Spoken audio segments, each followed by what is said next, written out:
उपसमुच्चय है ना। आज का जो टॉपिक है हमारा वो है उपसमुच्चय। उपसमुच्चय को इंग्लिश में बोलते हैं सबसेट, ठीक है ना। सबसेट से बोलते हैं इसको उपसमुच्चय। तो उपसमुच्चय क्या होता है, इसकी परिभाषा क्या होती है, सब कुछ हम इस वीडियो में आज देखेंगे, ठीक है ना।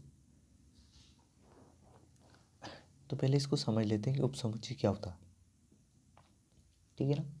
तो देखिए, हमको दो समुच्चय दिए हुए हैं एक्स और वाई, ठीक है। एक्स क्या है, एक्स है आपके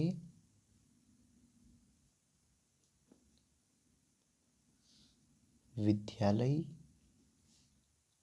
के सभी विद्यार्थियों का समुच्चय, ठीक है। आपके विद्यालय के सभी विद्यार्थियों का समुच्चय एक्स। दूसरा है हमारा आपकी कक्षा के सभी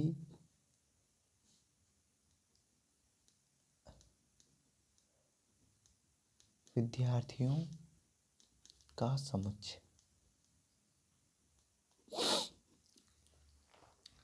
तो उपसमुच्चय को हम सबसेट्स बोलते हैं, तो इसको हम समझने का प्रयास कर रहे हैं। तो एक्स और वाई दो समुच्चय दिए हुए हैं, ठीक है ना। एक्स है आपके विद्यालय के सभी विद्यार्थियों का समुच्चय और वाई है आपकी कक्षा के सभी विद्यार्थियों का समुच्चय, ठीक है।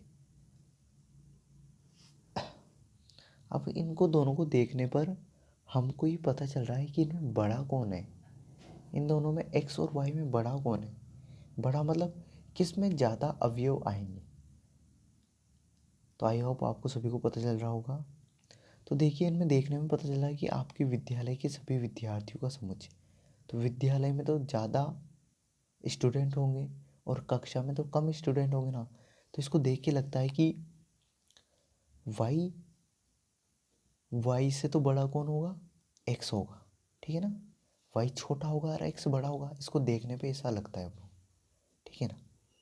लगता नहीं, ये है। इन दोनों से अपन को ये पता चलता है कि एक्स बड़ा है और वाई छोटा है, ठीक है। अब देखो, हम देखते हैं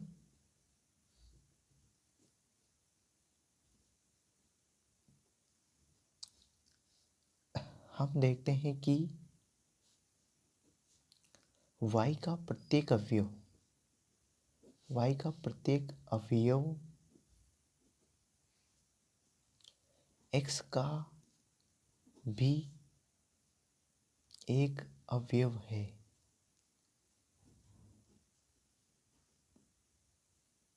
ठीक है ना। तो हम देखते हैं कि y का जो प्रत्येक अवयव है, मतलब आपकी कक्षा के सभी विद्यार्थी है, वो सारे के सारे आपके विद्यालय में है, तो x का भी एक अवयव है, सिंपल सी बात है, ठीक है। हम कहते हैं कि y x का एक उपसमुच्चय है, एक उपसमुच्चय है। तो y है ना, वो x का एक उपसमुच्चय है, ठीक है। अब इसको देखो, उपसमुच्चय को, जो उपसमुच्चय होता है ना, समुच्चय, उपसमुच्चय को, सबसेट्स को, है ना, इसको इस तरीके से प्रदर्शित करते हैं, इस तरीके से ना, इस तरीके से इसको, ये इसका क्या है, प्रतीक है, ये प्रतीक है ना, साइन। तो इसका साइन ये है। सबसेट को कैसे प्रदर्शित करेंगे, इससे, इस साइन से। तो अब देखो, y उपसमुच्चय किसका है, x का, तो ये x ऐसे लिखेंगे, इसको ऐसे लिखें। तो मैं तो कुछ नहीं करना है, सिंपल सी बात है, कुछ नहीं करना है। अब देखो, अपनों को x और y दो समुच्चय दिए हुए हैं, सिंपल सी बात है, मैं तो ऐसे बता रहा हूँ, सिंपल सा है कि जो बड़ा हो ना, उसकी तरफ मुंह खोल देना है, जैसे इसमें खोल देना। देखो ये और ये सेम ही तो है, तो उसकी तरफ अपनों को कुछ नहीं करना, मुंह खोल देना है जो बड़ा है वो। और इसको बोलेंगे क्या, इसको ऐसे बोलेंगे कि y x का उपसमुच्चय। ये जो y है ना, ये किसका उपसमुच्चय है, x का। इस तरीके से बोलेंगे।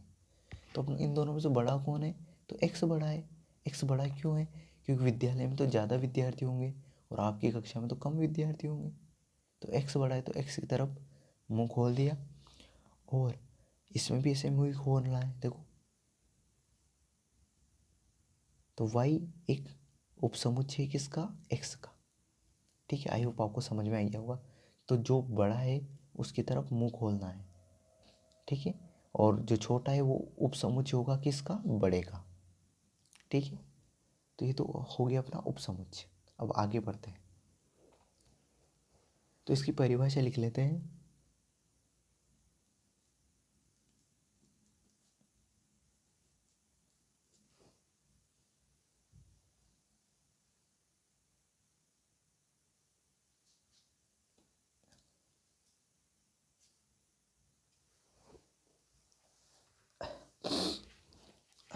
देखना इसकी परिभाषा, यदि समुच्चय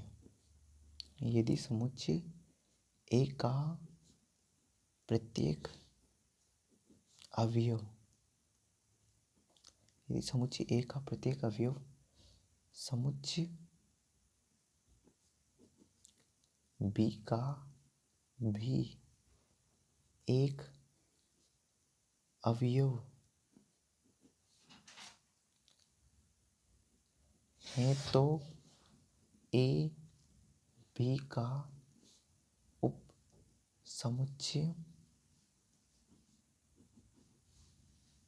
कहलाता है ना। और इसको कैसे लिखेंगे, ए subset of B.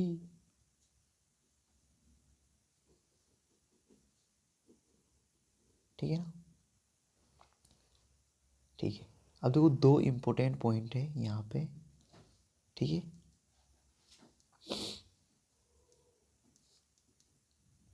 Important point है पहला। ठीक है ना,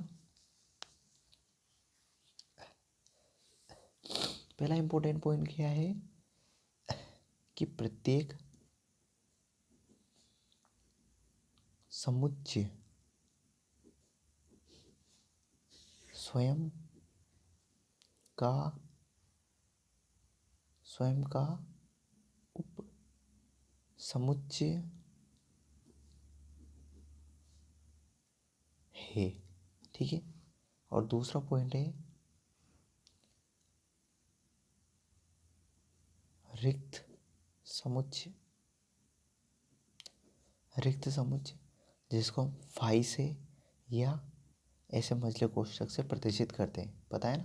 रिक्त समुच्चय जिसमें कोई भी अवयव नहीं हो उसे रिक्त समुच्चय बोलते हैं ना, है ना।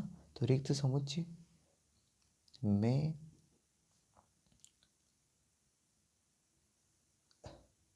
कोई अवयव नहीं होता है, अतः रिक्त समुच्चय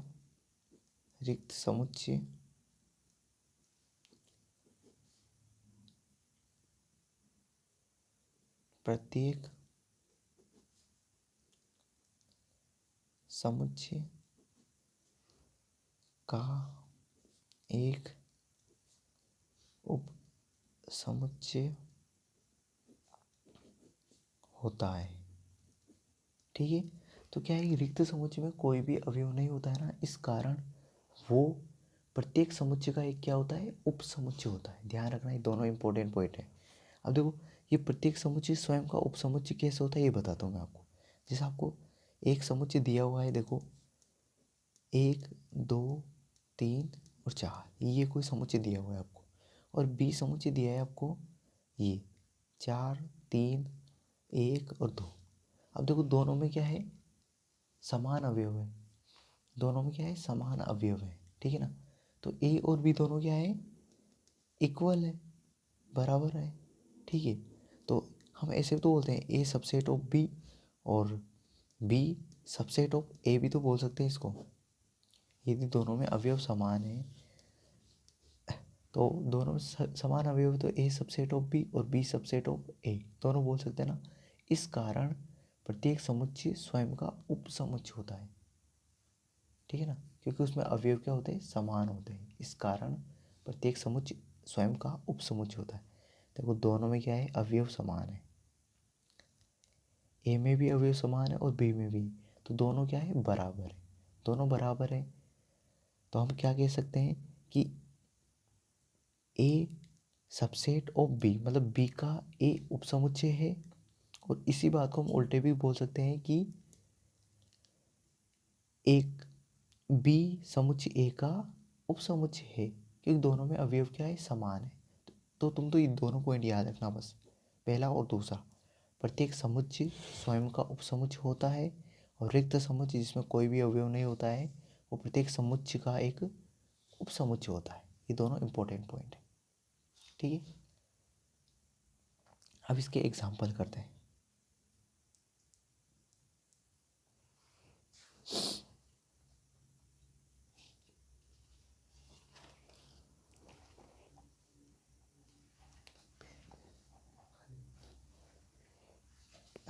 ठीक है, तो इसके एग्जाम्पल करते हैं, पर एक इससे पहले एक पॉइंट समझ लेते हैं, इससे पहले एक पॉइंट समझ लेते हैं, ठीक है।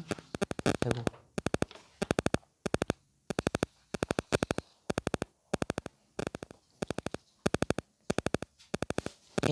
एन क्या होता है, एन होता है प्राकृत, एन होता है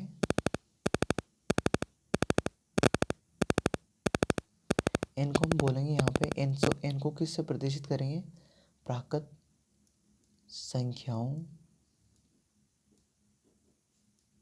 का समुच्चय, ठीक है ना। प्राकृत संख्याओं के समुच्चय को एन से प्रदर्शित करेंगे, ठीक है। जेड से हम पूर्णांकों के समुच्चय को प्रदर्शित करेंगे, है ना, पूर्णांकों के समुच्चय को प्रदर्शित करेंगे। एन को प्राकृत संख्याओं के समुच्चय से, जेड को पूर्णांक संख्याओं के समुच्चय से, और हम क्यू से करेंगे परिमेय संख्याओं के, परिमेय संख्याओं के समुच्चय से, ठीक है। इसके बाद करेंगे आर को वास्तविक संख्याओं के समुच्चय से,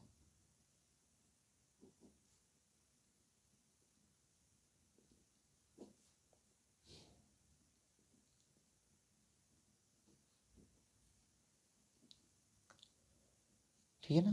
इन सभी को इससे प्रदर्शित करेंगे। अब इसके बाद देखना जेड, जेड प्लस, इसको करेंगे। देखो जेड क्या था अपना, पूर्णांकों का समुच्चय था ना, तो प्लस का मतलब होता है धन, धन मतलब धनात्मक संख्या, है ना। तो धनात्मक पूर्णांकों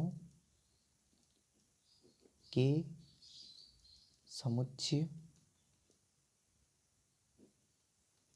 से, है ना। और क्यू प्लस, क्यू क्या था अपना, परिमेय संख्याओं का समुच्चय, तो धनात्मक, धन का मतलब होता है धनात्मक परिमेय संख्याओं के समुच्चय, ठीक है। और आर, आर क्या था अपना, वास्तविक संख्या, तो आर प्लस हो जाएगा धनात्मक या धन वास्तविक संख्याओं का समुच्चय, ठीक है ना, ठीक है। अब देखो याद कैसे रखेंगे इनको, देखना प्राकृत संख्या को समुच्चय किससे प्रदर्शित करेंगे, एन से। तो प्राकृत संख्या को ही क्या बोलते हैं अपन, नेचुरल, NATURAL, नेचुरल बोलते हैं ना प्राकृत संख्या को। तो एन से आपको ध्यान रह जाएगा, नेचुरल। तो प्राकृत संख्या के समुच्चय को किससे प्रदर्शित करते हैं, एन से, ठीक है। अब देखो वास्तविक संख्या, वास्तविक संख्या को प्रदर्शित करते हैं अपन किससे, आर से। और वास्तविक संख्याओं को क्या बोलते हैं? Real numbers. रियल नंबर्स ही तो बोलते हैं वास्तविक संख्याओं। तो रियल नंबर में जो आर आ रहा ना पहले का, रियल का आर, और आर से प्रतिष्ठित करते हैं, ठीक है। अब परिमेय संख्या को इसमें ध्यान रखना, परिमेय संख्या में ध्यान रखना, परिमेय संख्या को किससे प्रतिष्ठित करते हैं? क्यू से। तो पी ध्यान रखना, प से पी, और पी के बाद क्या आता है? क्यू। तो इससे ध्यान रख सकते हो आप, परिमेय को प, और प का पी, और पी के बाद क्या आता है? क्यू। क्यू से ध्यान रखना, और पूर्णांकों को जेड, लास्ट में जो जेड बचा उससे, ठीक है ना। तो आई होप ऐसे आपको याद हो जाएंगे। तो प्राकृत संख्याओं का समुच्चय प्राकृत नेचुरल एन हो जाएगा, आर रियल वास्तविक संख्या रियल आर से आर हो जाएगा, परिमेय संख्या में प से क्या बनता है? पी, और पी के बाद क्या आता है? क्यू, पूर्णांकों को जेड से, ठीक है।